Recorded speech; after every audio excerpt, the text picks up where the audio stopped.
Muy buenas tardes, bienvenidos al Salón Belgrano del Senado de la Nación para la segunda jornada por la defensa del ambiente y el buen vivir, organizada por la senadora nacional Magdalena Odarda y la Red de Defensoras del Ambiente y el Buen Vivir.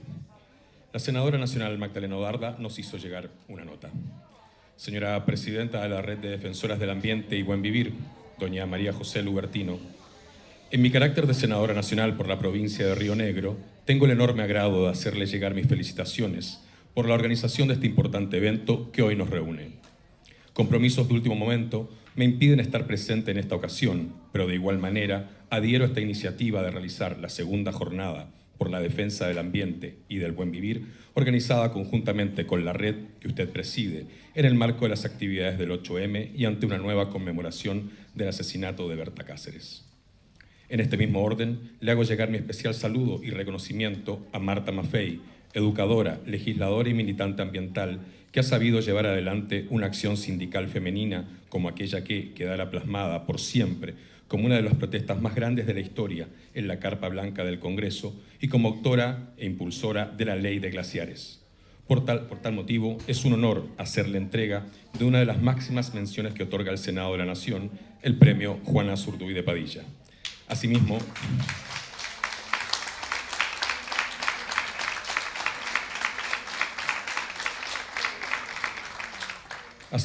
hago extensiva mis felicitaciones a cada una de las reconocidas que, en el día de la fecha, serán distinguidas, ya que su tarea es digna de admiración, de ser continuada, y este reconocimiento es un acto de justicia frente a la capacidad de esas mujeres maravillosas de cuidar la vida, el planeta y nuestro futuro como humanidad.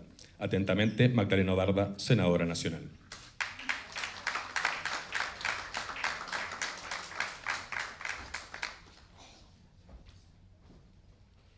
Bueno, desde la red queríamos hacer algunos avisos. Uno era homenajear a Isabel Zanutic, Chabela para sus amigues, quien falleció en noviembre del año pasado. Chabela fue una de las fundadoras de la granja La Verdecita de Santa Fe y pionera en la defensa de la agroecología y la soberanía alimentaria. Además recibió el premio Berta Cáceres de la red el año pasado. Hacemos también una mención especial a Carlos Vicente, integrante de la organización internacional GRAIN, quien fue nominado para recibir el reconocimiento Berta Cáceres por su compromiso con las luchas por el buen vivir y los derechos de las mujeres. Carlos no aceptó el reconocimiento por considerar que los varones solo debían tener un rol de acompañamiento en estas jornadas y prefirió dejarle el espacio protagónico a otras compañeras. Así que les pedimos un aplauso también. Y lo último, queremos expresar nuestra solidaridad y apoyo a las mujeres kurdas y a la activista diputada Leyla Guben, quien está en huelga de hambre desde el 8 de noviembre, solicitando que termine con el aislamiento de Abdullah Öcalan, líder que apoya las causas de las mujeres, quien está preso, incomunicado, sin contacto con abogados o familiares. Y ahora queremos invitar a la compañera Melike a que se acerque al escenario y que nos cuente brevemente lo que está pasando. Melike. Ahí está.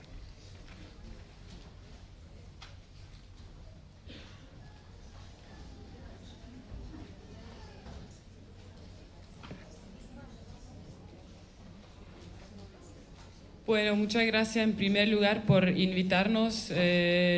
Somos un país que es muy lejos de aquí. Un país, el mayor pueblo del mundo sin Estado, nación sin reconocimiento y un pueblo que está dividido entre 4 Estados-naciones, Irán, Irak, Siria y Turquía, abajo de los bombardeos de esas 4 partes de Kurdistán.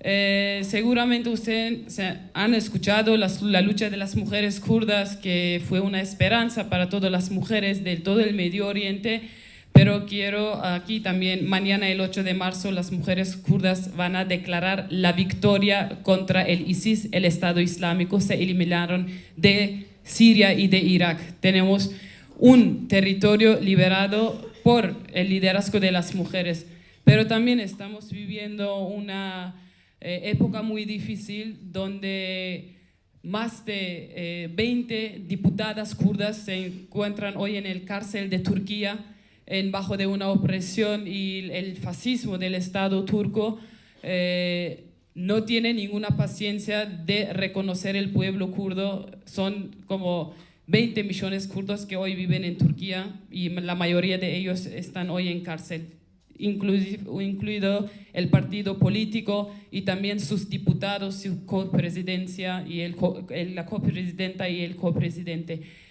Como decía la compañera, desde noviembre la diputada en el cárcel de Turquía está en la huelga de hambre hace 120 días y hay más de 50.000 activistas, diputadas y presos políticos se encuentran hoy en la huelga de hambre en Europa, pero también en Turquía. Hay una solidaridad a nivel internacional, nos ayudó mucho. También nuestra madre de Plaza de Mayo, Nora Cortiñas, se encuentra ahora.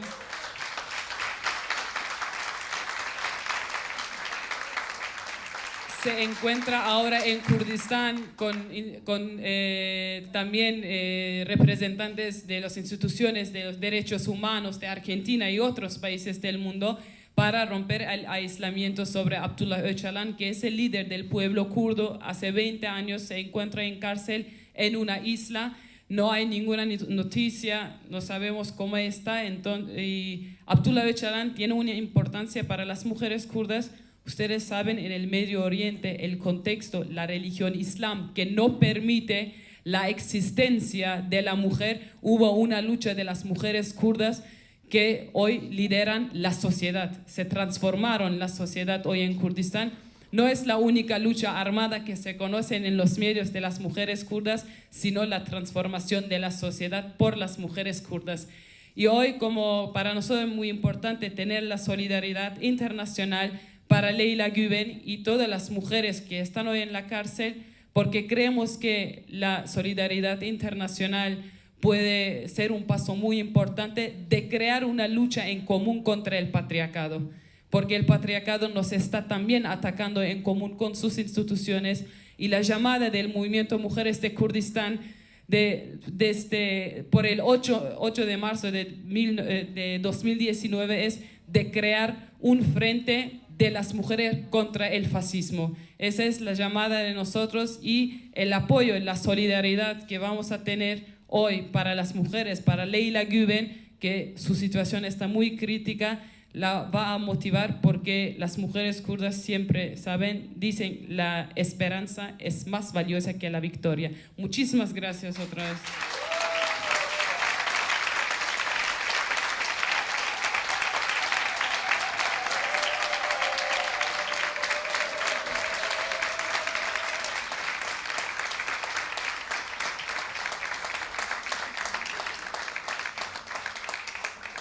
Muchísimas gracias. A continuación presentamos nuestro panel, Desafíos actuales del ecofeminismo en Argentina. Expone Miriam Gorban, maestra licenciada en nutrición, coordinadora de la Cátedra Libre de Soberanía Alimentaria en la Escuela de Nutrición de la Facultad de Medicina de la Universidad de Buenos Aires.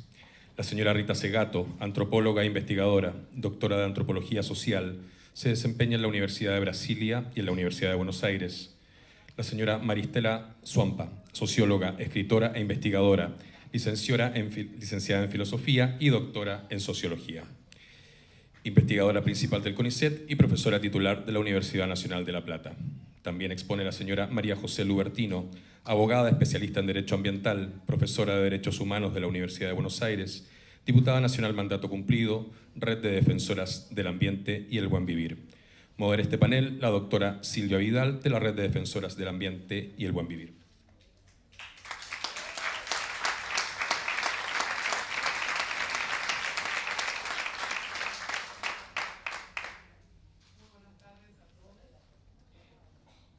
¿Esto funciona? Ahora sí. Buenas tardes a todos y muchas gracias por acompañarnos. Una inmensa alegría abrir en nombre de la red esta segunda jornada en defensa del ambiente y del buen vivir, que en una primera instancia va a abordar el tema de los desafíos actuales del ecofeminismo en Argentina, en el convencimiento que la sinergia entre dos potentes movimientos sociales y teorías críticas como son el ecologismo y el feminismo, tienen muchas de las respuestas para hacer frente a la crisis ambiental y de cuidados que enfrentamos no solamente en Argentina, sino a nivel global. En un segundo momento, como en el año anterior, tenemos el honor de otorgar los merecidos reconocimientos Juana Zurduy y Berta Cáceres a mujeres y a organizaciones que se destacan por su trabajo y por su compromiso a favor de los derechos humanos, de la naturaleza y del buen vivir. Y con ello honrar la vida y el legado de Juana y de Berta, dos mujeres tan imprescindibles y constitutivas de nuestro ser latinoamericano. Volviendo al panel, es un privilegio contar con la presencia de nuestras invitadas especiales, Rita Segato, Maristela Svampa y Miriam Gorban, que son referentes teóricas y políticas y maestras para muchas de nosotras, que nos inspiran y dan fuerza y consistencia a nuestras luchas cotidianas y revolucionarias. Mujeres que, como las integrantes de la red que estamos aquí sentadas, saben del vínculo lineal que existe entre la violencia a las mujeres y la destrucción de la naturaleza, y también de la necesidad de incluir en la agenda feminista los temas ambientales, alimentarios, energéticos, climáticos, para enriquecer y potenciar la imparable marea verde que fuimos capaces de construir y multiplicar más allá de nuestras propias fronteras. Dicho esto, le paso la palabra a Miriam Gorban, que fue el año anterior, que recibió el año anterior el reconocimiento de Berta Cáceres. Miriam tiene que irse después a otro evento de ATE, así que la dejo muy encantada con nuestra querida Miriam.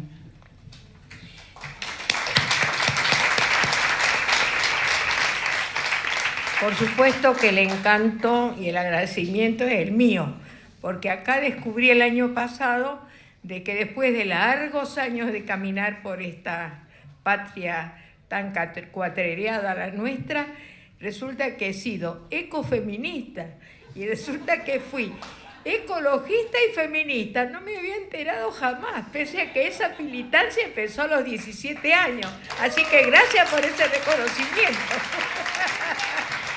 Son 70 años de caminar, pero además hoy me siento doblemente obligada y honrada de estar acá, porque esta lucha por la soberanía alimentaria que tomamos esta bandera hace 22 años exactamente, comenzó en 1996 con una actividad que hicimos en el sindicato de prensa con Pérez Esquivel y con mi querida Marta Maffei. Así que el reconocimiento de Marta es en su currículum, seguro que eso no figura, pero quiero decirles que sí, porque ella era en ese momento secretaria de CETERA y desde la docencia impulsó esta lucha que ya lleva 22 años. Así que doblemente honrada de estar hoy acá. Bueno, yo traté de sintetizar, cosa que me cuesta muchísimo, pero bueno, es muy difícil abordar una problemática tan compleja como la soberanía alimentaria sin ver todas las derivaciones que tiene. Y la otra cosa que quería decir, sí, es memoria, verdad y justicia. Hoy en el taller me enteré que está la mamá de uno de los chiquitos de General Lavalle, de Nicolásito, de Rocío, también de esa zona, de los chiquitos de Entre Ríos que murieron contaminados por los agrotóxicos que se utilizan para la producción habitual. Decirle a esa mamá que nosotros tenemos el compromiso de exigir memoria, verdad y justicia, es decir, no perdonamos, no olvidamos y vamos a pelear porque ningún chico más se nos muera en este país por un modelo productivo salvaje que está produciendo tantos problemas en la realidad.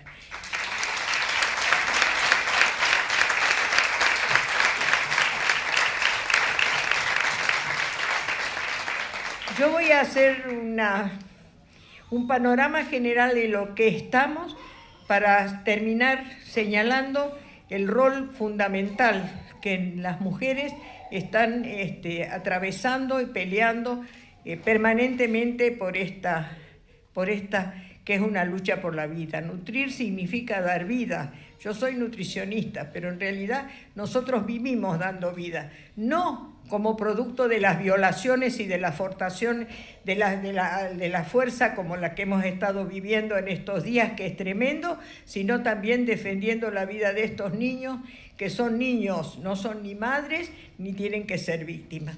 Entonces, por eso voy a hacer el panorama general que parte de esta imagen, la imagen que nosotros utilizamos en todas las presentaciones, es la imagen de la Pachamama, cuando no, la mujer, pero esta es una mujer americana con un niño, que no es rubio de ojos celestes como ustedes ven, rodeado de la riqueza. Esto es el afiche que se utilizó en el Ecuador en 2008 para promover lo que hizo el primer país en el mundo que puso en el derecho de su nueva constitución el derecho de los pueblos a la soberanía alimentaria.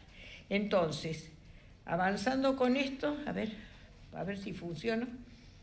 A ver. ¿Está bien? Sí, pero quiero seguir. Ahí no.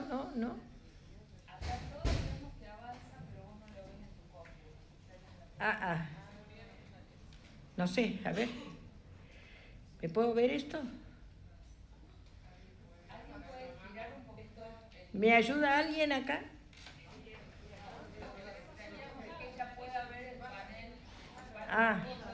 No, pero acá no me lo marca, por eso ese es el tema. Ahora sí.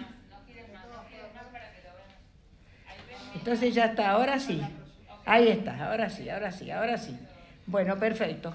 Bueno, los principios básicos ustedes los han escuchado, toda la gente que está acá milita por la vida, así que esto lo he escuchado varias veces, la relación entre derechos humanos, seguridad alimentaria y soberanía alimentaria, planteado desde el punto de vista de que el derecho humano es el derecho que todos los ciudadanos, todos y todas y todes, tenemos al acceso a una alimentación que cubra no solamente las recomendaciones naturales, nutricionales, sino que además sea de calidad y sea inocua. Que al mismo tiempo la seguridad alimentaria es la garantía que nos da la calidad e inocuidad de los alimentos, pero que no cuestiona el modelo de producción, no señala quiénes son los que lo cultivan, en qué condiciones lo cultivan, si hay trabajo esclavo, si están las mujeres, y al mismo tiempo la distribución no hace a que sea la cuestión igualitaria en cuanto a calidad y equidad. Por eso los pueblos han elegido el concepto de soberanía alimentaria a partir del 96 de la mano de Vía Campesina, que cuestiona, sí, el modelo capitalista de producción, que señala precisamente estos problemas de quién los produce, dónde los produce y cómo los produce. Pero al mismo tiempo avanzamos, a ver, sigo, a ver, ahí está. ¿Cuál es la realidad en Latinoamérica? Y esto es muy importante ver estos dos periodos, qué pasa antes y después del 2015. El continente americano fue el único continente que cumplió las metas y los objetivos del desarrollo, bajando la pobreza y el hambre en nuestro continente. Y eso fue producto no por los esfuerzos individuales, sino fundamentalmente producto de políticas públicas que los gobiernos populares que supimos tener en esa época supieron aplicar. Entonces, esto hace que nosotros digamos, hasta el 2015 se bajó la pobreza, pero fíjense en ustedes, y nosotros somos la mejor expresión en este sentido, a partir del 2015 la falta y la violación de estas políticas hacen que vuelva a aumentar la pobreza y el hambre en nuestro continente, pero que en realidad hoy lo traducimos como un problema de malnutrición. Bueno, entonces el modelo productivo actual está señalado acá, qué lástima que no puedo ver acá,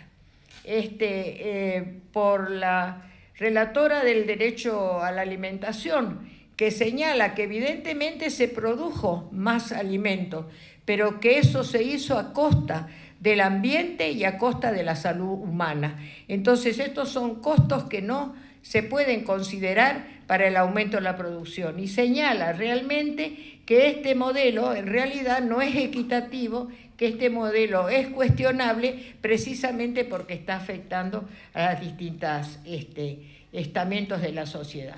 Y entonces seguimos con estos mensajes, que son los mensajes que las organizaciones internacionales están señalando para nuestros continentes, donde lo que se da es la disminución del hambre aguda, pero el aumento al mismo tiempo de lo que consideramos la malnutrición sobre la base del sobrepeso y la obesidad, que es de producto de este modelo de producción. Por eso señala, y esto nos parece muy importante, de que hay que vincular los aspectos de la producción con la nutrición y la salud. Entonces no se trata de producir cualquier cosa, sino lo que realmente la salud humana requiere. Y eso significa modificar los sistemas alimentarios en vigencia.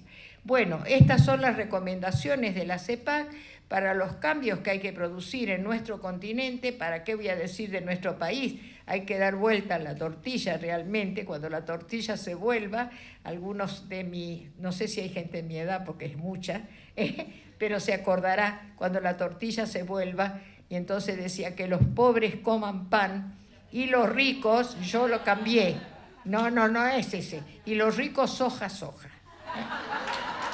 Hagamos la adaptación. Total dice que lo tomen para adelgazar, no sé qué. Bueno, entonces sigo adelante con que lo que se trata es uno de los problemas más graves que tenemos, la concentración monopólica y la globalización a nivel mundial. Como ustedes ven ahí, solamente 10 empresas, que todas las conocemos. Conocemos los logos, los colores, los lemas, las consignas, que dominan la comercialización y son las que dicen qué tenemos que producir y qué tenemos que comer en cualquier parte del mundo donde ellas actúen. Incluso el gráfico que está ahí al lado muestra de qué manera en nuestro continente estas grandes empresas transnacionales han aumentado e incrementado sus ventas, por supuesto con alta rentabilidad, pero que al mismo tiempo eso ha sido la modificación de las condiciones nutricionales de nuestros pueblos. Entonces, siguiendo con eso, está el tema del acaparamiento de las tierras, otro de los problemas muy graves que tenemos, que no es un problema solo nuestro, porque cuando empezamos a recorrer nuestro territorio y vemos quiénes son los dueños de la tierra, y que escuchamos el reclamo de los verdaderos productores que necesitan del acceso a la tierra, nos damos cuenta de que a nivel mundial las grandes transnacionales van por la tierra en estos continentes como el nuestro, que tiene una tierra tan fértil y tan rica, pero ¿para qué? No para producir cualquier cosa, sino para producir lo que ellos llaman los alimentos comodines. Yo diría o los llaman también de caja rápida, es decir, aquello que sirve para alimentar los animales, para alimentar los automóviles o los transportes y para alimentar nuestros estómagos. Así que esta puja distributiva es permanente. Nosotros estamos permanentemente peleando por nuestra comida con los animales y con los automóviles. Entonces, siguiendo con eso, vemos que realmente, ¿dónde ando? Cambio climático, ¿sí? ¿Sí? Bueno, que uno de los problemas más graves que tiene este modelo es estos desastres climáticos que estamos viviendo, que no somos ajenos, porque el hecho de que tengamos algunos informes presidenciales que dicen que no avanzamos por el castigo de la sequía y que, bueno, este año puede ser que tengamos una buena cosecha, no dicen cuál es la verdad de la razón de estos cambios que se han producido, porque no es solamente que llovió mucho, sino que un modelo productivo extensivo de monocultivo es el responsable realmente de esta situación que se está atravesando. Y ustedes fíjense de qué manera no es solamente el desastre ya no en las zonas deshabitadas, sino en las propias ciudades. Hemos vivido todo esto, pero al mismo tiempo el problema de la producción y el problema de la migración tenemos una migración interna de la gente que tiene que abandonar y que pierde todo, generalmente los sectores más vulnerables. Y avanzando con esto vemos qué es lo que sucede en América. En América, estos son los desastres que el clima está produciendo en todo el continente. Son desastres socioambientales, tienen que ver con la temática que nosotros abordamos. Y fíjense en ustedes que hay de todo color y pelaje, ¿verdad? Bueno, el otro problema grave que nosotros tenemos es el precio de los alimentos. Es decir, yo sintetizaría mi intervención diciendo que en este momento en la Argentina se está violando el derecho a la alimentación por dos razones. Una, porque negamos el acceso a los alimentos de calidad y de valor nutricional por su elevado costo, y al mismo tiempo lo violamos porque esos alimentos, nuestro plato está envenenado y está fumigado. Es decir, por dos razones estamos violando el derecho a la alimentación. Y si no, hablar un poco del costo de la alimentación, que tiene una variabilidad, fíjense en ustedes, que en el orden internacional se basa sobre 5 alimentos, pero en nuestra patria, acá, es la yerba, es la harina, es la carne, lo que constituye la canasta básica de la alimentación culturalmente, que forma y atraviesa toda nuestra historia. Entonces, no comer pan, no tomar mate cocido o tomar mate, eso atraviesa todos los sectores sociales. ¿Y qué significa? Cuando uno de los sectores más vulnerables se acuerda y sabe que nos vamos a acostar a veces con la panza para llenarla con mate cocido y pan, y esto se hace hoy en día también inaccesible, tenemos que, de la que nadie habla, porque todos hablan de la inflación, pero no del impacto que esa inflación está produciendo en el cambio de la cultura y del patrón alimentario de nuestro país. Ahí se dio vuelta otra vez, no sé. A esto le tengo que agregar, no sé qué dice ahí, porque acá no veo. Son los alimentos envenenados. Entonces, este modelo no es solamente la aplicación del glifosato como simplificamos nosotros en las consignas que levantamos vinculados a la soja. No, el veneno, y si estás acá, la mamá de Nicolásito, la mamá de los chiquitos de Valle pueden decir, se está utilizando en todas las formas de cultivo. Y al mismo tiempo eso, porque queremos una rentabilidad más rápida, porque creemos que de esa manera estamos produciendo más y mejor, estamos envenenando los alimentos que integran nuestra canasta diaria, ¿no? Acá está.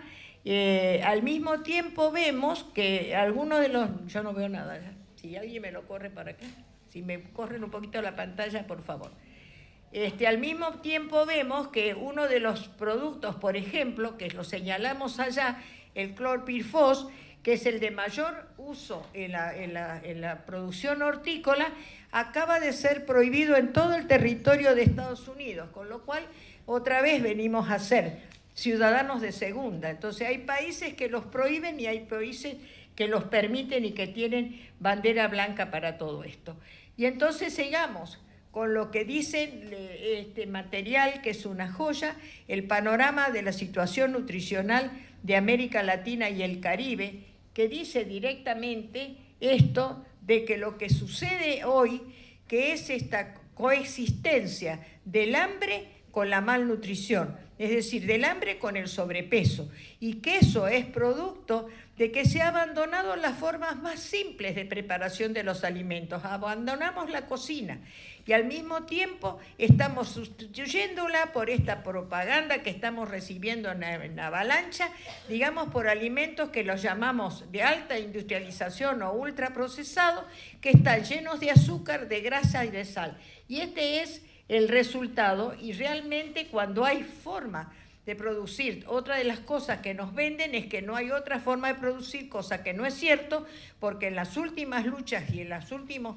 procesos que se están dando gracias a las luchas de nuestro país, está avanzando el concepto de que hay otro camino, y ese camino es el de la agroecología. Bueno, los efectos de este modelo de producción de alimentos produce esta situación de malnutrición en el mundo. Hasta ahora nosotros sí. voy a apurar. Nosotros estábamos acostumbrados a ver el mapa del hambre, pero ahora les agrego el mapa de la obesidad y fíjense en ustedes dónde están y dónde se ubican. En el África parece que no hay obesidad, ¿no? Entonces el hambre no se da en coexistencia. Esto también muestra la situación de las enfermedades crónicas no transmisibles, resultado de este modelo. Como ustedes ven, las enfermedades, sobre todo las enfermedades cardiovasculares, el cáncer, las enfermedades respiratorias, ocupan casi toda la esfera señalada. Y esto son lo que sucede en las realidades en América Latina.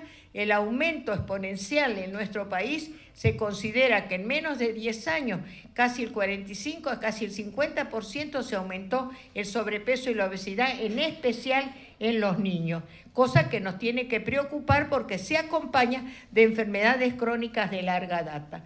Bueno, esto ha sido el cambio en los patrones alimentarios. Acá está señalado el aumento en el consumo de este tipo de alimentos que se acompañan de un fraude alimentario. Esto es lo que nos venden todos los días. Esto está señalado por una investigación de la UADE que nos señala donde creemos que son alimentos light, no lo son, donde pensamos de que son leche, resulta que también es parte de leche de soja, que creemos que tomamos miel pura de abeja y estamos consumiendo jarabe de maíz de alta fructosa, y así de seguido. Lo que se viola acá en este caso también es el derecho a la información.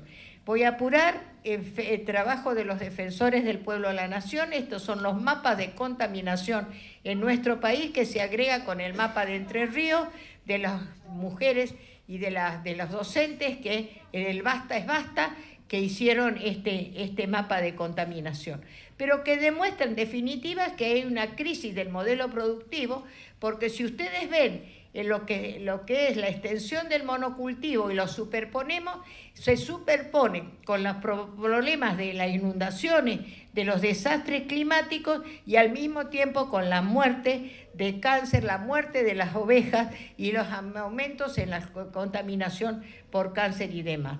Por eso las recomendaciones vienen muy bien, son recomendaciones de la relatora de Naciones Unidas que estuvo acá, que visitó los lugares, que se entrevistó con nosotros, que se entrevistó con el gobierno y que señala la necesidad de cambiar el modelo de producción. Y este es el rol al que yo quería llegar, que juegan las mujeres. Algunas de las imágenes las tenemos, porque la primera judicialización de esta problemática lo lograron las madres de Ituzaingó. Ahí está Norita apoyando todas estas luchas como hace Norita, no solamente en el Kurdistán. Acá la tenemos siempre con nosotros, ¿no es cierto? Son las madres de Ituzaingó, pero la encabeza la primera foto es de esta profesional, Carson, la de Estados Unidos, la que nos sensibilizó sobre el problema que estábamos atravesando, del problema de medio ambiental. A ver, ahí está. Bueno, las mujeres de Basta es Basta, son las mujeres las que están encabezando estas luchas. No he podido poner las que están en Famatina, en Adalgalá, las mujeres que están luchando también con el extractivismo y las mujeres que son productoras. Acá están las mujeres que acaban de ser represaliadas porque con el verdurazo, las muchachas de la UTT, que han hecho que esa visibilización de los que realmente producen los alimentos llegan a nuestra mesa, tienen un nuevo sujeto social y han demostrado, además que tiene ese nuevo sujeto social, dos características: son jóvenes y son mujeres en su enorme mayoría. Yo hubiera querido poner otra ahí, pero me pareció medio duro, ¿no? Poner a esta jubilada juntando las berenjenas con los fusiles apuntándola, porque acá se dio la disyuntiva: o elegimos la lechuga o elegimos la represión para resolver el problema del hambre. Por supuesto que en este lugar no hay dudas de que vamos a elegir la lechuga. Bueno, esta es la síntesis, digamos, de lo que necesitamos para revertir el modelo y entonces hacer este llamado a la valoración del trabajo de las mujeres y al mismo tiempo a seguir armando redes, fortaleciendo nuestras redes. ¿Por qué? Porque Rocío, que murió con una mandarina envenenada, que iba para los pájaros que atendían que comían los arándanos y contaminaron el suelo, contaminaron y mataron a los pájaros, pero mataron a Rocío. Pero eso sí, el modelo se expresa en esto, salvaron los arándanos. Entonces, contra esto, nosotros tenemos que organizarnos, fortalecer nuestras luchas, y vuelvo a decir algo que dije en el taller. El 5 de junio, marcha de los pañuelos. Lástima de los barbijos. Lástima que no nos dimos cuenta, pero mañana tendríamos que haber marchado con los barbijos, porque nos están envenenando, no solo en el campo, sino en la ciudad, cuando comemos un tomate, cuando tomamos una lechuga. Gracias.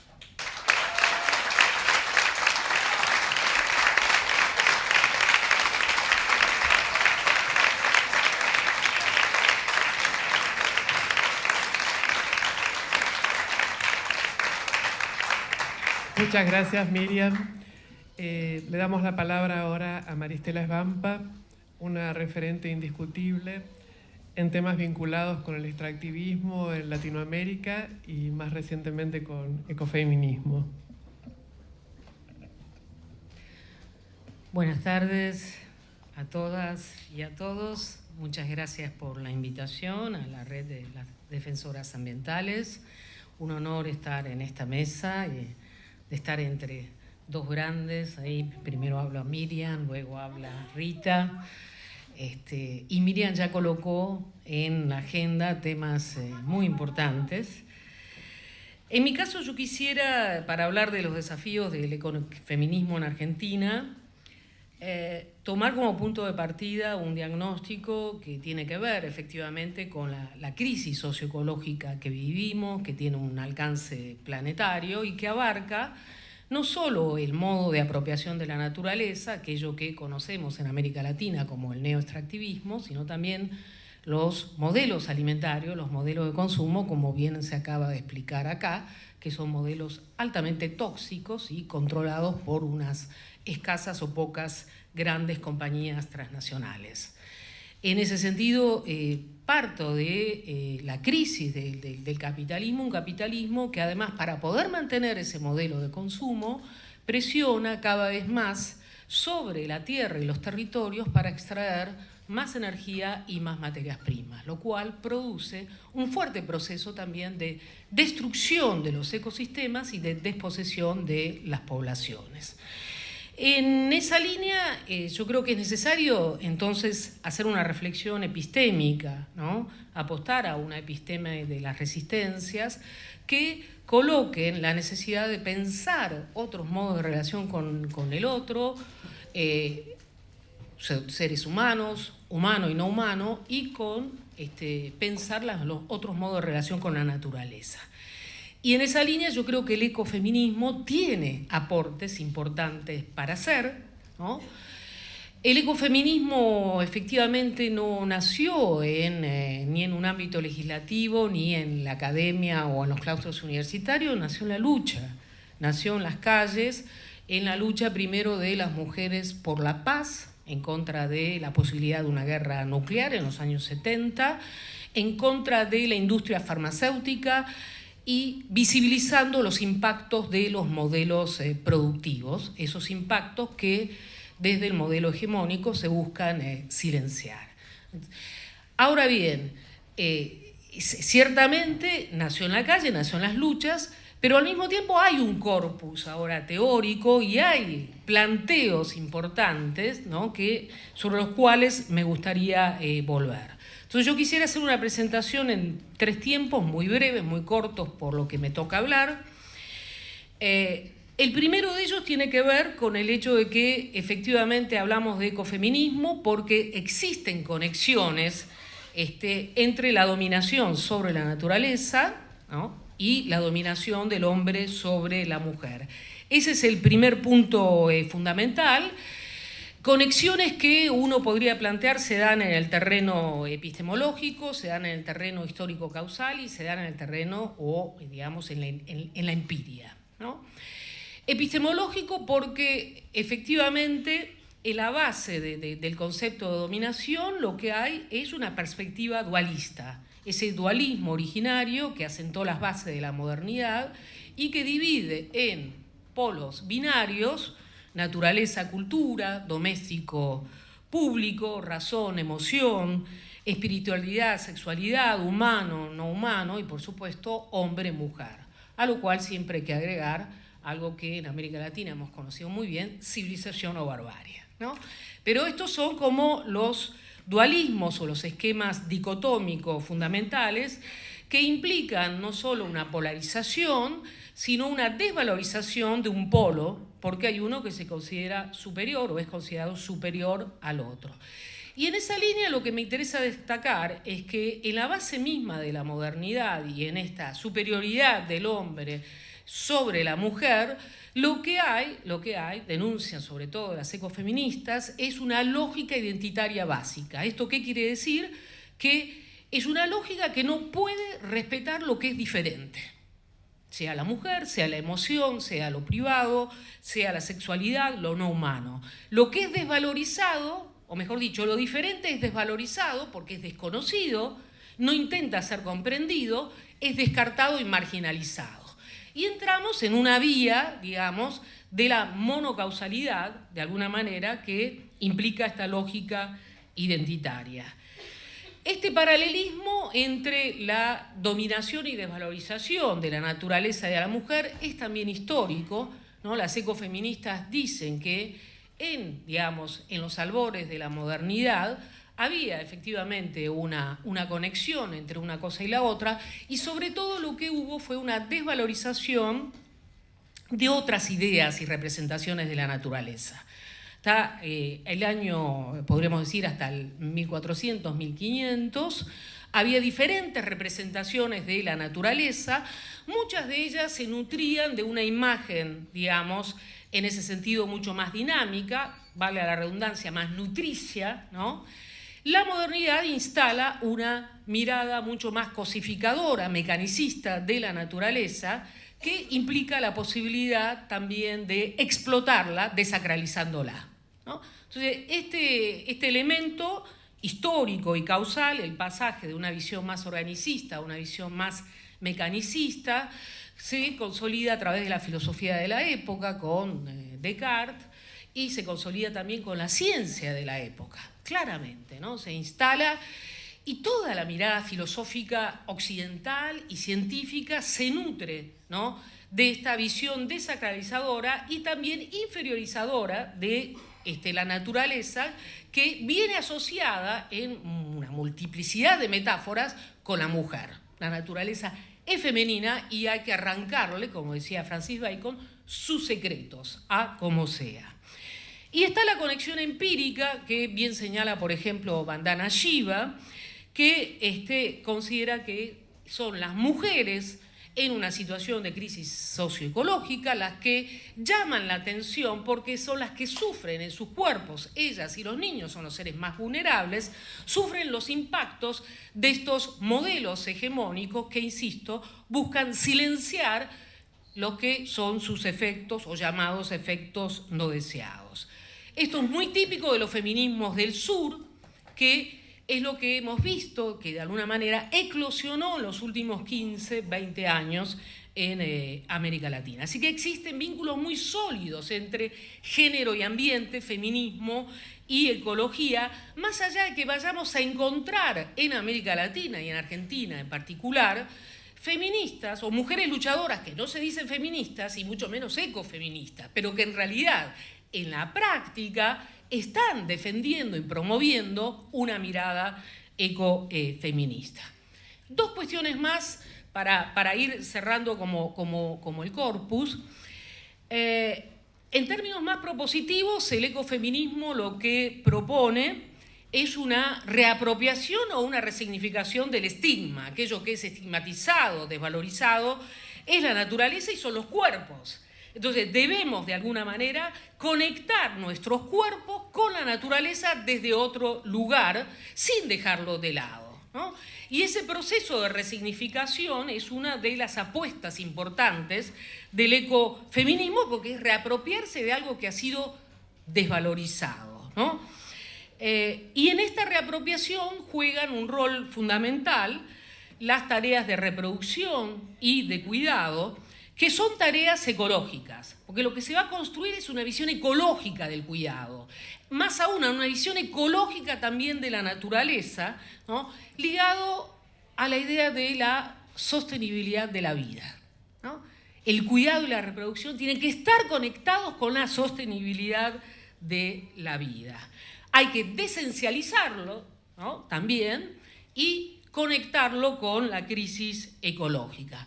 En esa línea, a mí también me parece fundamental todos los desarrollos que tienen que ver con la cultura y el cuidado, que por ejemplo vienen de la mano de Carol Gilligan, porque lo que ella pone de relieve es el hecho de que el cuidado tiene como base una facultad relacional.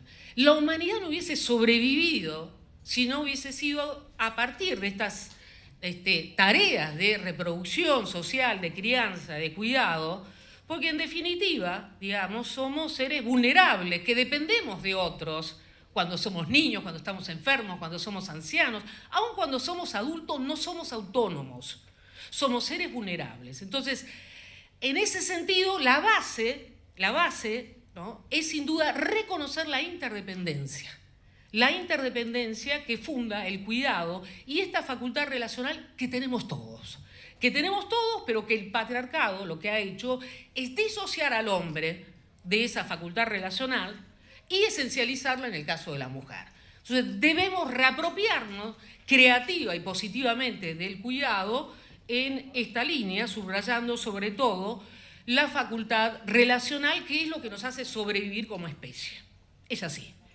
Y en esa línea, con esto termino la parte más teórica para ir al caso de los feminismos populares, yo creo que es muy importante el aporte que se puede hacer desde la ética del cuidado y el ecofeminismo a los nuevos enfoques relacionales. Estamos en un momento de crisis civilizatoria, ¿no?, en la cual lo que se ha consolidado es una epistemia antropocéntrica, androcéntrica, que se ha convertido en un problema, está lejos de ser la solución. No vivimos separados de la naturaleza, ni estamos dominados, o mejor dicho, destinados a dominarla. Hay otras matrices relacionales posibles, más dinámicas, que por ejemplo los pueblos indígenas, algunos han desarrollado y continúan, que por ejemplo otras religiones, el budismo también tiene una matriz mucho más relacional, que por ejemplo el ecofeminismo, basándose en la idea de interdependencia que en clave de cuidado de la naturaleza hay que leer como ecodependencia, también fomenta una visión relacional que dé respuestas, en todo caso, a la crisis civilizatoria hoy en día. Tercer punto, los feminismos populares en América Latina, ¿no? Hablamos en general de feminismos populares porque hay una gran variedad, ¿no?, de situaciones y de movimientos, una pluralidad.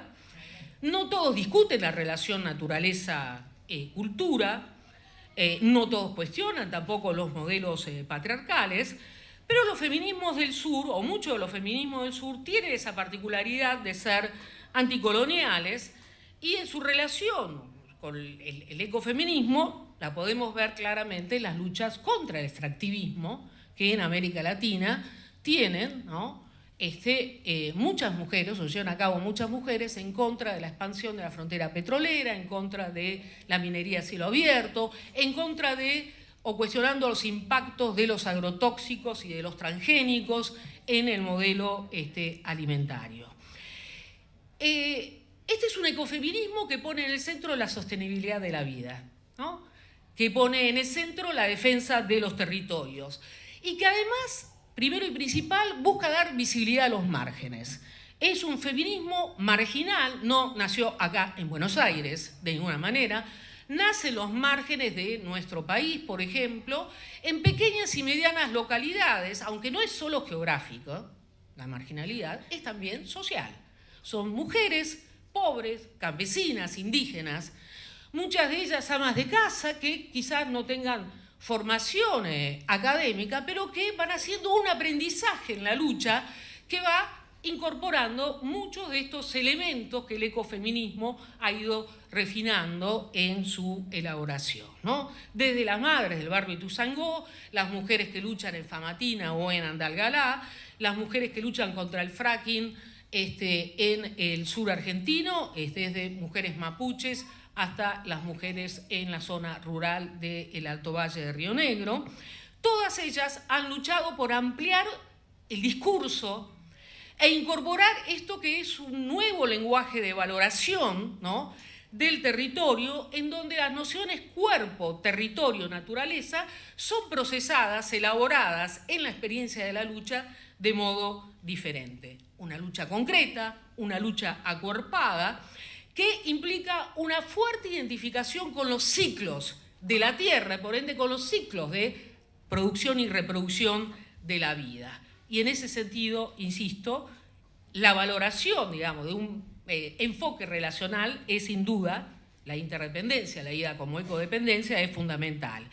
Y también lo que vemos desarrollado es que se instala la sospecha sobre las consecuencias sociosanitarias, socioambientales de los modelos hegemónicos, lo cual lleva sin duda o conlleva sin duda a una desacralización del mito del desarrollo. No por casualidad las mujeres son, esas mujeres que luchan, son fuertemente criticadas y estigmatizadas, criminalizadas, y se dice que efectivamente están en contra del progreso, ¿no? Es importante también subrayar que en ese vaivén de lo público a lo privado hay también un aprendizaje mayor, porque en ese vaivén que va de la acción a lo público, un corte de ruta, ¿no?, la vuelta a lo privado no es fácil, porque la vuelta a lo privado implica tomar muchas veces conciencia de la opresión patriarcal. Entonces es ahí, en ese juego entre lo público y lo privado, donde muchas mujeres que nunca se decían feministas y mucho menos ecofeministas, terminan cuestionando fuertemente el patriarcado y vehiculizando una mirada relacional de la naturaleza, fundado en la defensa de la vida, en la sostenibilidad de la vida. La cultura del cuidado es sin duda fundamental. Hay muchas conexiones entonces entre feminismos populares y ecofeminismos. Yo he subrayado las positivas, aún sí lo que hay que señalar son dos cuestiones mayores para ir cerrando. La primera de ellas es que estamos paradas en un territorio de peligro. Las mujeres son cada vez más criminalizadas y, no se olviden, América Latina es la región no solo más desigual del planeta o la región donde hay mayor acaparamiento de tierras, es también la región donde se asesinan más activistas, defensores de derechos humanos y defensores del ambiente y más mujeres, ¿no? Y no estamos por casualidad acá también rindiendo homenaje a Berta Cáceres, que fue una gran luchadora ambiental, ¿no?, que fue asesinada hace 3 años. En esa línea, el extractivismo muestra diferentes caras del patriarcado, porque por un lado está la violencia abierta en los territorios contra esas mujeres que desarrollan una lucha acuerpada. Por otro lado, como en general los extractivismos consolidan enclaves, lo que vemos es que efectivamente esos enclaves generan cadenas de violencia cada vez mayor, algo que está muy ligado a la fuerte masculinización de los territorios. En esos territorios mineros, petroleros, realmente se consolidan fuerza de trabajo masculina, lo cual va generando una configuración urbana, territorial, social, que implica una fuerte desvalorización de la mujer, que implica una naturalización de la prostitución y en la cual vemos también que está recorrido por esa cadena global del crimen organizado que es la trata. Si ustedes van a la Argentina, acá en nuestro país, la red de trata es la red de la minería, la red del petróleo y la red de la soja, ¿no? Entonces, ese también es un tema que hay que llamar la atención. Se exacerban problemáticas que sin duda están en toda la sociedad, pero por la configuración de enclave, ¿no?, y esa fuerte masculinización de los territorios y esa consolidación de las desigualdades, sin duda los problemas, las cadenas de violencia se multiplican. Cierro con esto. Una de las cuestiones que a mí más me preocupa es la poca conexión que hay entre movimientos como el de Ni Una Menos y los movimientos o las luchas anti-extractivistas de esos márgenes, de esas mujeres, campesinas, indígenas, pobres, de pequeñas y medianas localidades. Yo creo que tenemos que promover a crear puentes, tenemos que promover conexiones, porque la lucha es la misma. No podemos quedarnos en defender una agenda parcial que tenga al patriarcado solamente y que no esté mirando la lógica del capital en los territorios, ¿no?, en los márgenes, que en realidad lo que hacen es consolidar el bienestar del centro, muchas veces, de nuestra sociedad. Eso sin duda es el gran desafío, mucho más en un momento en el cual estamos como en una suerte de backlash, de cierre o de retorno, digamos, de un momento conservador, fuertemente conservador y neoliberal, no solo en Argentina, sino también en América Latina, ¿no? En un momento en el cual las mujeres nos estamos empoderando en todos los terrenos. Bueno, este gran momento feminista se da también en un momento, no hay que olvidarlo, no hay que subestimarlo, de fuerte reacción negativa, furibunda, de los sectores más conservadores de la sociedad para ir en contra de la expansión de la frontera de derechos. Yo creo que estos son dos grandes desafíos. Esperemos que en la Argentina próximamente esos fuertes movimientos de mujeres, digamos, con ese fuerte discurso antipatriarcal, digamos, desarrolle conexiones y puentes con las luchas contra el extractivismo que se dan en toda la región latinoamericana. Muchas gracias.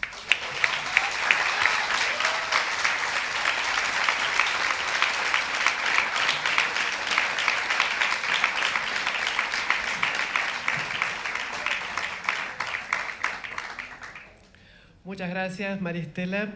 Le damos ahora la palabra a Rita Segato, quien desde su formación antropológica nos ha sensibilizado y interpelado abordando temas tan complejos y articulados como son el racismo y la violencia de género.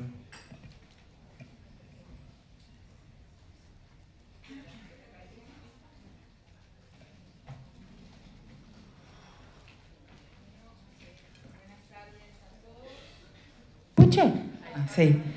Estoy un poco aquí decolada, ¿no? Porque mi tema central es la violencia patriarcal, ¿no? No el ecologismo, el pensar el medio ambiente. Pero claro que, como dijo Maristela y también se dijo aquí anteriormente, es muy importante no guetificar los temas, o sea, vincular, ¿no? Entramar todo ese conjunto de situaciones de descalabro, ¿no?, que estamos viendo, está pasando ante nuestros ojos y vemos en este mundo nuestro entrar en un colapso, ¿no?, inminente. Entonces la única manera es comprender estos fenómenos de la violencia y también de destrucción del medio ambiente vinculados. Yo les tengo que pedir perdón porque no me siento bien. Nunca me ha pasado en un momento de tener que hablar y sentirme mal físicamente. Entonces va a ser un poquito más breve que las exposiciones anteriores y más como fragmentario. A medida que...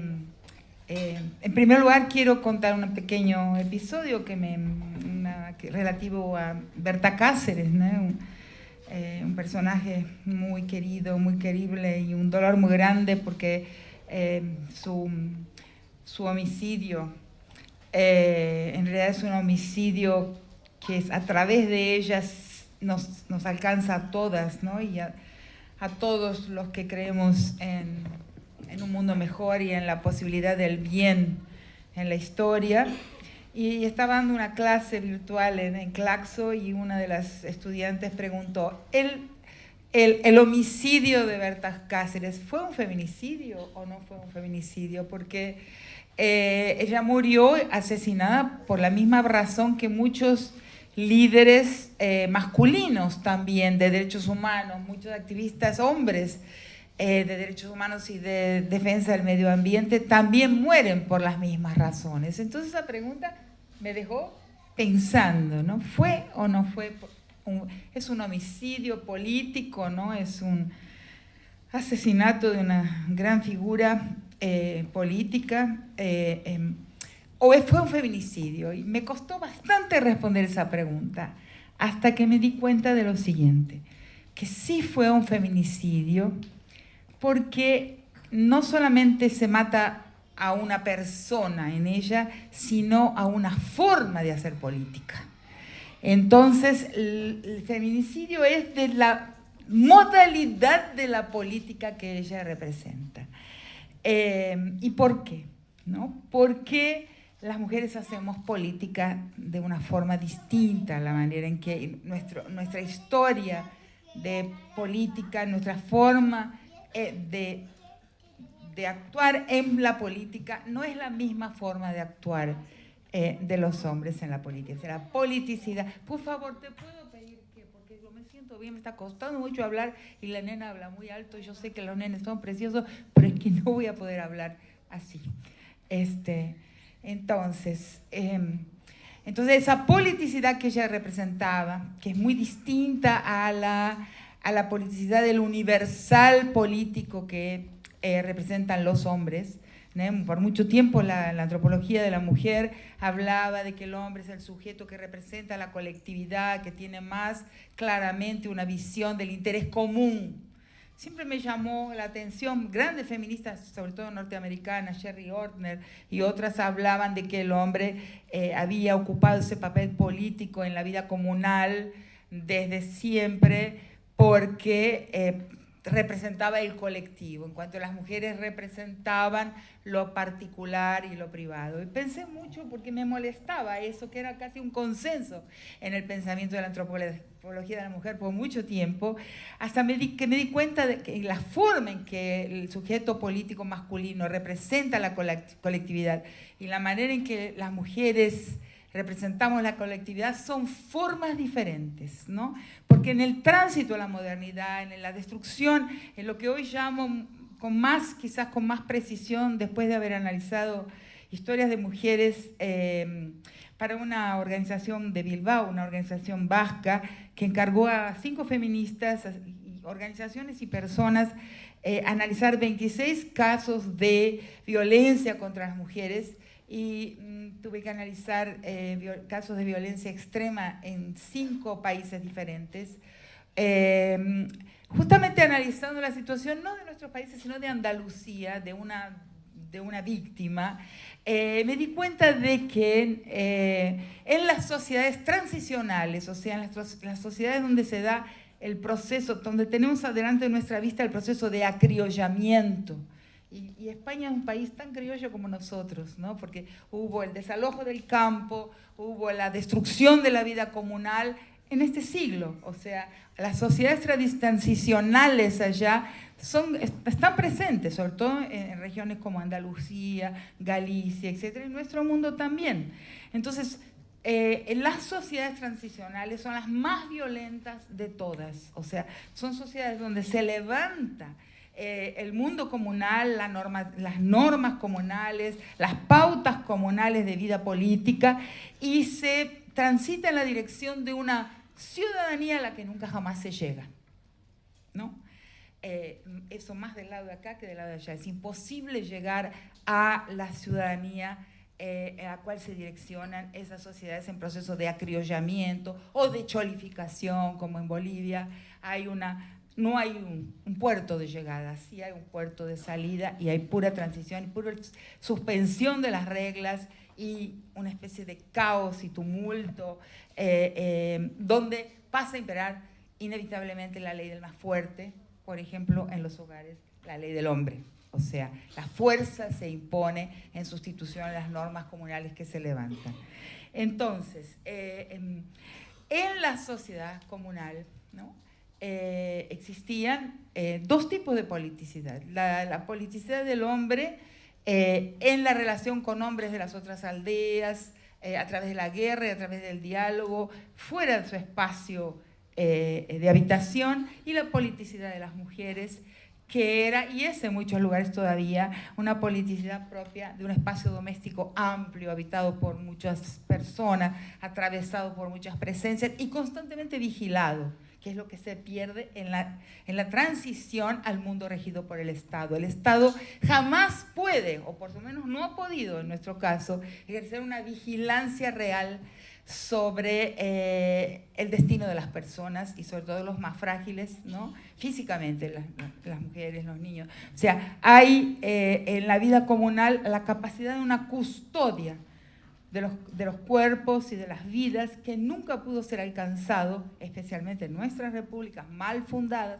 repúblicas criollas, fallidas desde su origen, desde su fundación, desde el momento en que aquellos que lucharon la guerra de la independencia con las armas, los negros, los indios, los belgranos y los sanmartines, esos fueron al exilio o murieron en la peor de las condiciones de abandono, y otros, ¿no?, los burócratas, ¿no?, construyeron los estados, ¿no? Estamos hablando aquí en un ámbito plenamente estatal, pero yo no puedo dejar de decir lo que yo veo.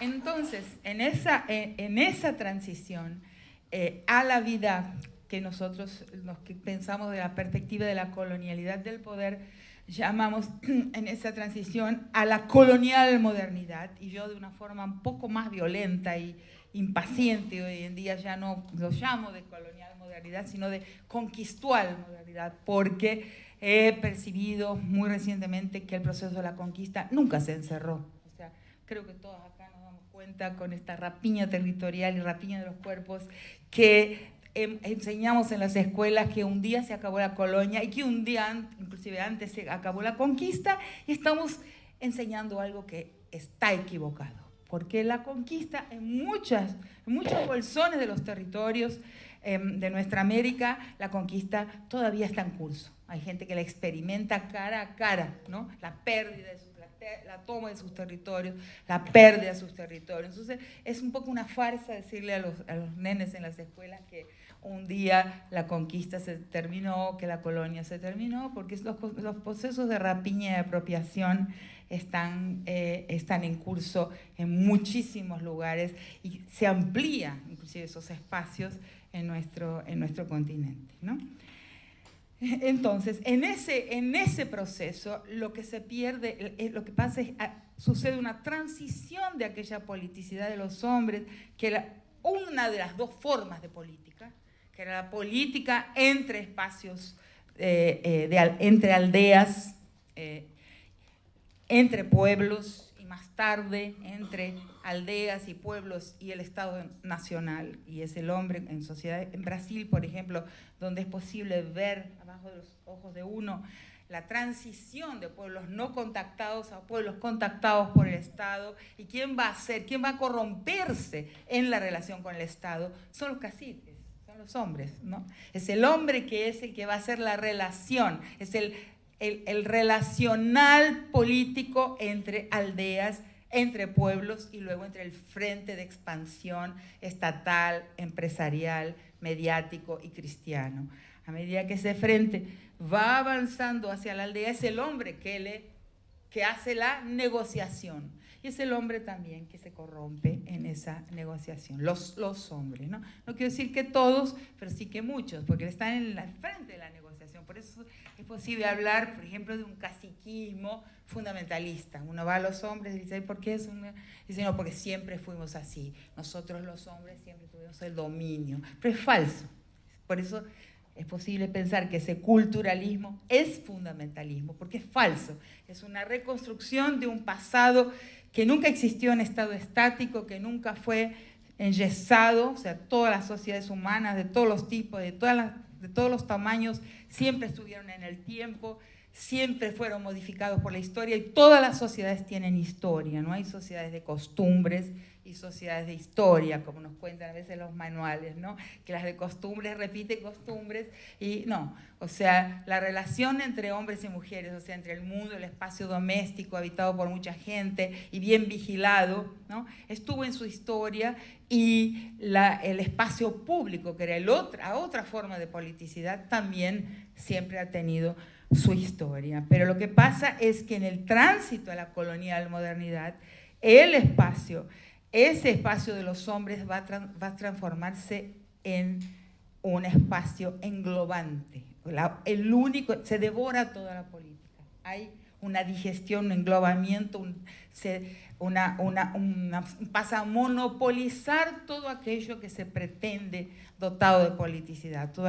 El sujeto que pretende ser el enunciador de un discurso político tiene que actuar en un espacio que está diseñado por los hombres y que es un momento en la historia de la masculinidad, este estado, este lugar. Las mujeres podemos estar, pero tenemos que comportarnos de una manera ya protocolarizada, o sea, ya diseñada por una historia que no es la nuestra. Esta distancia, por ejemplo, ¿no? Entre quien está al lado de acá, atrás de una mesa, la distancia burocrática, no es del campo de la politicidad de las mujeres, ¿no? No es del campo de una historia de la política que parte de la comunalidad de los espacios ampliamente frecuentados, que no son privados, como era el espacio doméstico en el mundo comunal, va a despolitizarse, va a ser expropiado de todo lo que quiera ser político y va a transformarse en un espacio doméstico íntimo, privado, cosa que hace muy poco tiempo atrás y en muchos lugares todavía de nuestro continente no existe. No hay eso que en la modernidad nos enseña a ver como algo extraordinario. Mi vida íntima, mi privacidad, mi vida privada. Ese valor es un valor reciente, es un valor que nos hace morir. Porque es en esa privatización, en esa transformación en íntimo del espacio de las mujeres, es ahí que morimos, es ahí que nuestra fragilidad es extrema cuando se rompe el espacio doméstico comunal donde estamos acompañadas, con disputas, con diferencias, con divergencias, no necesitamos estar de acuerdo totalmente. Y hay conflictos de intereses también, pero hay instituciones, hay un blindaje para el mundo de las mujeres y su forma de tomar decisiones que van a incidir en la vida colectiva y que se toman desde la comunalidad, desde un entramado de relaciones, que es la forma en que las sujetas políticas van a operar pensando lo colectivo. En cambio, a eso me referí cuando comencé a hablar, en cambio, el sujeto masculino va a representar lo colectivo en nombre de su universalidad. Un hombre que era un hombre con minúscula, ¿no? Que era el hombre de la política del pueblo, la política de la aldea, la política de la comunidad, va a transformarse en un hombre con H mayúscula, sinónimo de humanidad. Entonces, su forma de representar lo colectivo, o sea, la política en el formato masculino, la política de Estado, implica un sujeto que habla en nombre de todos, engloba el interés de toda la gente. Hay un englobamiento, un secuestro de la representación de los intereses de todos y por lo tanto es un mundo donde la esfera pública se vuelve monopólica. Es muy duro decir eso, ¿no? Es muy chocante decir eso, ¿no?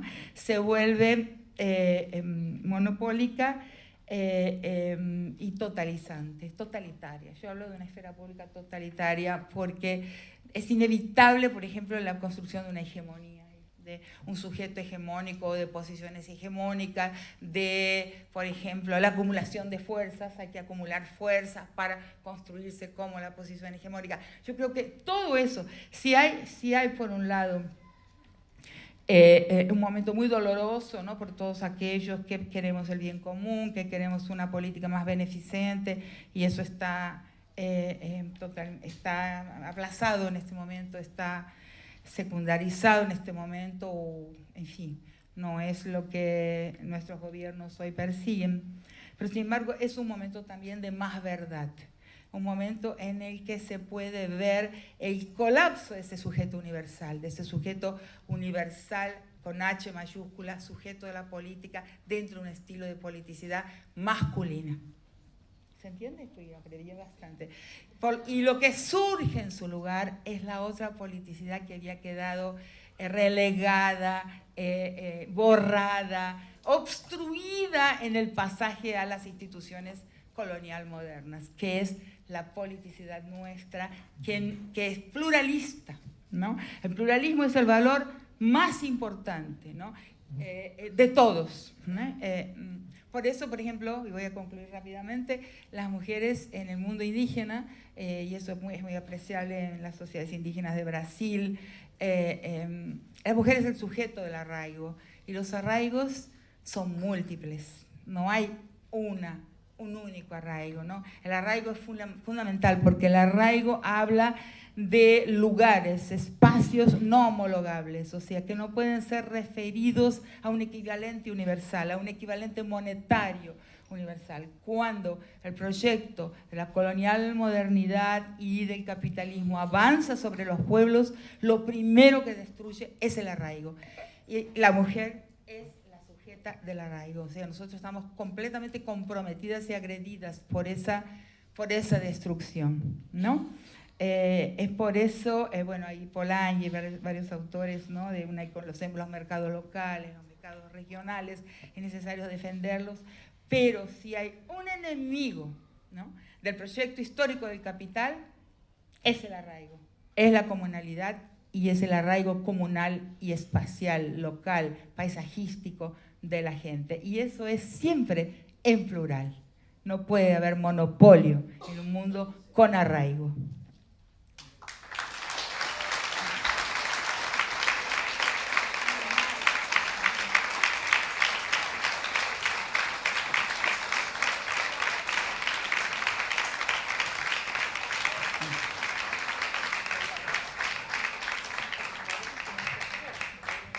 Muchas gracias, Rita. Finalmente cierra el panel una compañera de la red que estuvo en los orígenes de la formación, la abogada y diputada nacional mandato cumplido, María José Lobertino. Bueno, muchísimas gracias, Silvia, por tu coordinación del panel y por haber contactado y sumado a estas tres invitadas de lujo. Muchísimas gracias a todas las compañeras de la red que han venido desde Jujuy hasta Tierra del Fuego y a las que aquí desde el lugar central estuvieron trabajando todos estos días para que pudiéramos llegar a esta convocatoria. Quiero saludar muy especialmente a todas las mujeres de la red que nos están viendo a través de esta telecomunicación que permite Senado de TV y que probablemente muchas no hayan podido venir, pero que se están enriqueciendo con estas intervenciones que acabamos de escuchar. Y fundamentalmente agradecer también a la senadora Odarda, sin la cual y todo su equipo no hubiéramos podido disponer de estas instalaciones y de esta oportunidad, y también a la diputada nacional Alejandra Martínez, que nos permitió también traer a Rita Segato hasta aquí. Ella es de Jujuy. Son diputadas, senadoras de distintas fuerzas políticas, pero que sororamente contribuyeron para que estemos acá. Dicho esto, es muy difícil que yo pueda sintetizar las voces y las opiniones de quienes integramos la red, porque la red es horizontal, diversa, muy pluralista y muy rica en nuestros matices y en nuestras perspectivas, no solo por la multidisciplinariedad, sino porque realmente somos biodiversas en nuestra diversidad de feminismos y en nuestra diversidad ecológica. Pero sí tenemos comunes denominadores en este momento y justamente antes de que ustedes llegaran estuvimos trabajando un poco en red algunas ideas fundamentales. Por supuesto que apostamos a que esta red siga creciendo y se fortalezca fundamentalmente en la territorialidad y en la comunalidad y en sus lugares, en las localidades donde se están dando estas luchas y este entramado feminista de la marea verde que vimos en las calles por esta lucha por los derechos sexuales y reproductivos. Nosotras, ecofeministas, apostamos a que en nuestra diversidad y aprendiendo más que nada de las luchas compartidas desde las experiencias prácticas, enriquecidas por los aportes teóricos que nos nutren e interactúan y se enriquecen a su vez de las luchas y de las experiencias concretas, queremos que siga adelante, fundamentalmente tendiendo estos puentes, como planteaba Maristela, entre distintos grupos del feminismo que hoy están con algunas agendas particulares que no niegan ni subestiman nuestra agenda, pero que sí tienen el foco en otros puntos. Y nosotras queremos acompañar esas luchas, somos parte de esas luchas, porque todas las que aquí estamos hemos estado en las calles y algunas hace muchos años, como recordaba Miriam Gorban.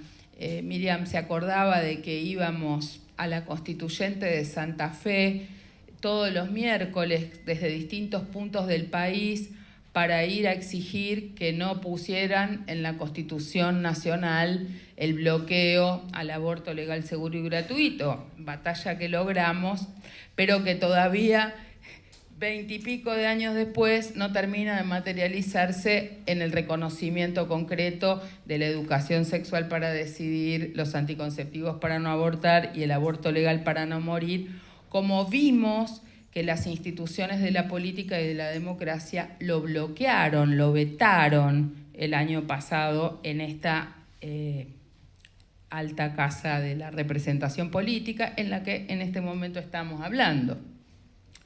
Esto quiere decir que son muchas las luchas que todavía están pendientes y que el feminismo que mañana va a estar en las calles, en las plazas, en la marcha, en el paro feminista a nivel nacional, en todo el país y a nivel global, todavía nos quedan muchas cosas por concretar de esa agenda que está hace muchos años vigente. Nosotras venimos acá a sumar, agregar y a develar los vínculos y las relaciones de estas luchas con esas luchas, porque en realidad lo que hizo que constituyéramos la red es el ver la soledad, la angustia y el aislamiento de muchas luchas para nosotras las que recorremos la Argentina o que estamos en muchos lugares por distintos motivos, y tratar de ver cómo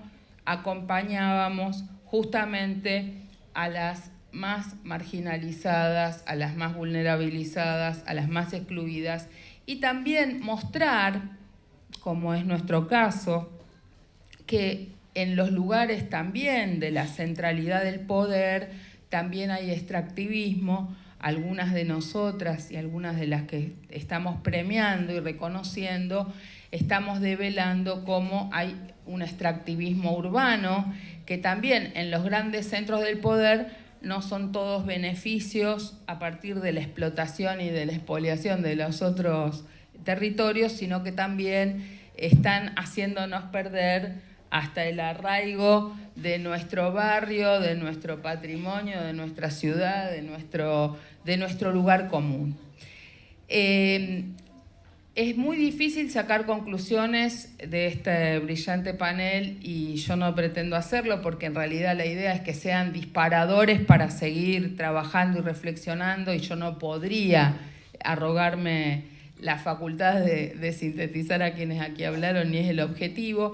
Yo quisiera agregar algunas de las cosas que estamos pensando en la red en este año. O sea, es muy difícil poder poner otra agenda que no sea la agenda electoral en un año electoral. Todo el año va a estar tomado en los medios de comunicación, en la información, por la discusión electoral.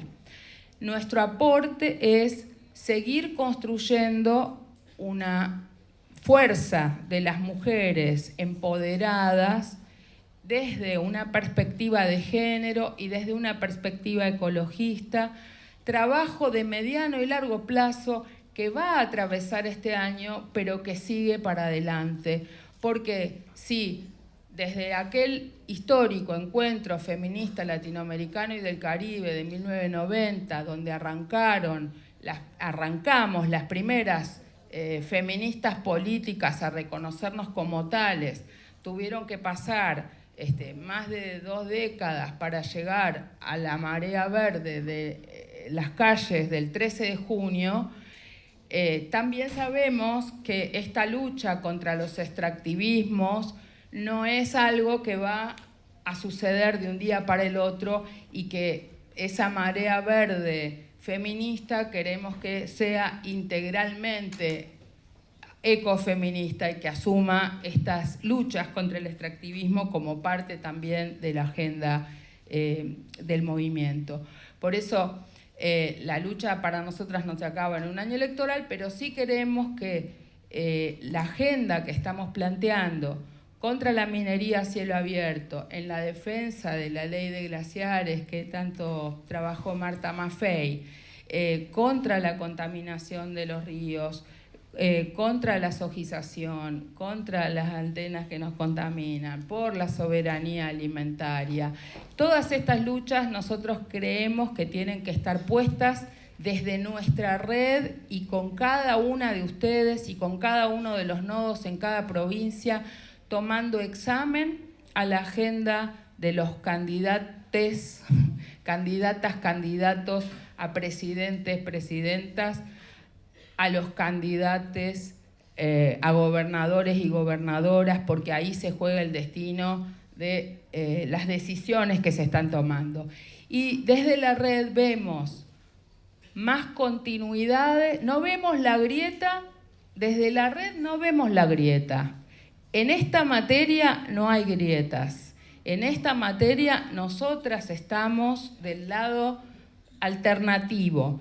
Y como decían las feministas italianas cuando fue la rivolta femminile, nosotras entramos a la política, entiendo la política no solo como política partidaria, sino entramos a este debate para incomodar en las instituciones. Hoy una compañera, cuando estábamos en la reunión previa, decía, intercambié por había un chat que un candidato hizo sobre distintos temas y ella le empezó a hacer preguntas sobre ecología. El candidato se incomodaba, quería cambiar de tema, sacar el tema de la discusión. ¿Por qué? Hay candidatos y candidatas que están cómodos en la grieta porque están teniendo una discusión que ya saben cómo es ese juego. Nosotras venimos a poner sobre la agenda un tema en el cual incomodamos a todos, a la mayoría por lo menos, algunos hay consecuentes y que no hemos votado las normas extractivistas ni en los niveles locales ni nacionales, y que por supuesto debemos reconocer su trayectoria en esta casa y en varias instituciones locales y nacionales, pero la mayoría de los espacios de la política, la mayoría de los candidatos y candidatas presidenciales, la mayoría de los candidatos y candidatas a gobernadores están viendo otro canal o, al contrario, son parte del problema. Entonces, en nuestra red hay algunas más escépticas en su relación con el Estado, otras, no sé si no somos escépticas, pero preferimos entre el escepticismo y la esperanza, preferimos apostar a que podemos deconstruir este Estado patriarcal y extractivista e invitar a todas a participar en la red, a participar en la política, a participar comunalmente, a meterse en las instituciones, a molestar y a incomodar todo lo que haga falta para que esto pueda ser modificado. Fundamentalmente queremos desde la red armar estos nodos locales, queremos desde la red armar un mapeo que muestre la coincidencia de estos graves conflictos ambientales con los graves conflictos de sometimiento de las mujeres, como las redes de trata, cómo se superpone con la minería, con la sojización y ponerlo en escena. Y por supuesto estamos acá para acompañar todas las luchas en cada nivel local y para tratar de llevar sororamente aquello que podamos acompañar a quienes están al frente de esas decisiones a nivel local. Me parece que es importante que podamos tomar examen a candidatos de distintos partidos políticos. Me parece que es importante que podamos fortalecer el ámbito académico y universitario. Es muy importante que las universidades tengan un espacio que pueda interactuar con las mujeres que están en lucha en los territorios. También estos reconocimientos de hoy tienen que ver con eso, mujeres de la academia, mujeres de base en su diversidad, para que se conozcan y puedan ayudarnos a seguir dando esta batalla. Así que yo quiero agradecer a todos mucho, a todas fundamentalmente las acá presentes, pero sobre todo creo que el trabajo que tenemos que hacer tiene que ver con construir esperanza de que, a pesar de que parece que todos los caminos están bloqueados y que es un momento bastante desagradable, podemos, sobre la base de nuestra fuerza de las mujeres, hacer cambios. No todas las mujeres en política son iguales o somos iguales. Creo que es importante fortalecer que los lugares de decisión estén ocupados por mujeres feministas y por mujeres que lleven adelante la agenda ambiental y la agenda que nosotras creemos que es la democracia participativa como metodología, que no se decidan esas candidaturas autoritariamente, sino que se exhiba algún tipo de agenda que permita llevar adelante lo que los vecinos, las vecinas, los pueblos, los territorios, las comunidades están reclamando y necesitando. La política hoy y la democracia hoy a veces da la espalda a los reclamos abiertos y manifiestos en las propias audiencias públicas. Eso es como aberrante, hay una distancia. Había las calles llenas de gente movilizando por el aborto legal y el Senado no aprobó esta ley. Me parece que eso es un ejemplo claro de la crisis de la democracia y creo que nosotras estamos a favor de poder restablecerla de abajo para arriba y trabajando sororamente. Así que confiamos muchísimo en que todas se puedan sumar a esta lucha, a esta campaña, y que más mujeres ecofeministas puedan ocupar lugares de decisión en este año 2019, donde es un año electoral y sea un hito más para nosotros en esta lucha que va a seguir adelante más allá de esta coyuntura. Así que gracias, fuerza a todas, y ahora vamos a la parte más linda de nuestra jornada, que es agradecer y reconocer a las mujeres, y agradeciéndoles por supuesto muchísimo a Miriam Gorban, a Rita Segato y a Maristela Esbampa habernos honrado con su presencia.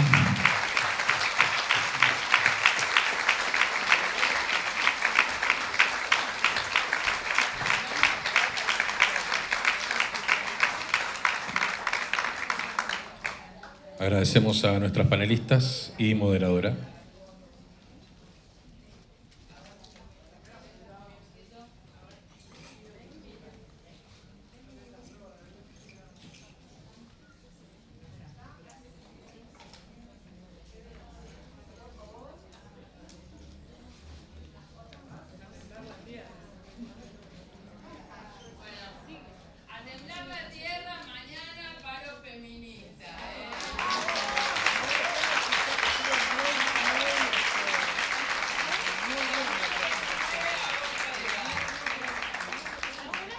Muchísimas gracias.